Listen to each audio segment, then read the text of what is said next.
But the everything that they didn't want to do was all the stuff that fascinated me. It was in the recording studio, not in an office. It was on location, overseeing music playback on a set.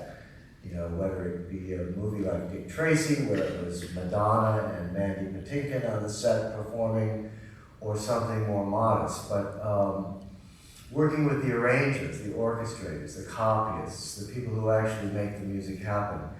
And this was, for me, where I wanted to be, because ultimately my ulterior motive was I'm going to learn everything there is to know about how music is made for films, and then I'm going to be a composer. Well, life is what happens when you're busy making other plans, right? One day, I was sitting in my little office, which had been Walt Disney's office in the very earliest days of the studio, and with Walt's old secretary, who at that time was in her 70s, sitting outside my office, and in walks my boss with this kind of shy, slightly lost, disheveled-looking guy, and he says, "Andy, this is Alan Menken. He's going to be writing the songs and possibly the score for The Little Mermaid," which is really the launch of the Disney Renaissance. And he basically introduced me as the guy who was going to do all the stuff that nobody else knew how to do.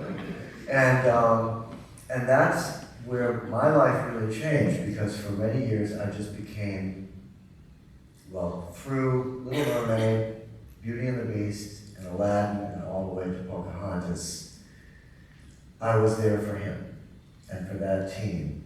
And the most interesting thing about the so-called Disney Renaissance is that what made it special was the very wise decision on the part of Katzenberg and some of the other creative executives not to use Hollywood people to do this, but to go to Broadway and the West End for the raw talent that would fuel this idea. They were going to kind of reinvent the animated musical, try and recapture the magic that the Disney of old had, but along with this new panache of, it's like Broadway or the West End. We're going to produce musicals. They're just going to happen to have animated characters, and that was a creative decision that has echoed down through the years, and I was lucky enough, sometimes you find yourself in the middle of a perfect creative storm, and from roughly 1988 to 1996, when I left to set up my own company, Disney won 11 Academy Awards for music in its films. So it really was, and it was this confluence of all this talent coming together, and basically no limits. This is before the 2008 crash. It's the roaring 80s and 90s. Everybody had lots of money, and they were willing to spend it to make something great.